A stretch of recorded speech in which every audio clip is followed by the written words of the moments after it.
ऊंची दुकान फीके पकवान, ये कहावत तो आपने सुनी ही होगी। आज मैं आपको कुछ ऐसी ही ऊंची दुकान यानी कि उन बड़ी कंपनीज के बारे में बताऊंगा जिनके नाम तो काफ़ी बड़े हैं, लेकिन रिटर्न के मामले में ये सब जीरो हैं। बीते 3 सालों में इन कंपनियों के निवेशकों के हाथ रिटर्न के नाम पर सिर्फ हताशा ही हाथ लगी है। चलिए जान लेते हैं उन कंपनीज के बारे में।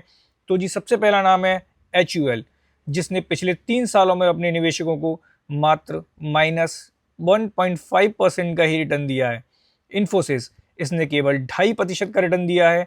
TCS, जिसने पिछले 3 सालों में ऑलमोस्ट नील बटे सन्नाटा रिटर्न अपने निवेशकों को दिया है। कोटक महिंद्रा बैंक 3.5% का रिटर्न यहाँ पे आता हुआ दिख रहा है।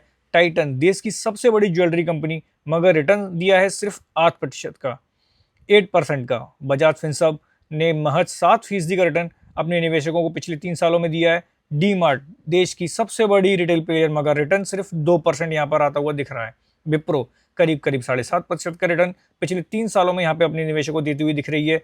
एशियन पेंट, देश की सबसे बड़ी पेंट कंपनियों में है, लेकिन रिटर्न के मामले में -10.5% का रिटर्न देती हुई यहाँ पर वो दिख रही है पिछले 3 सालों में।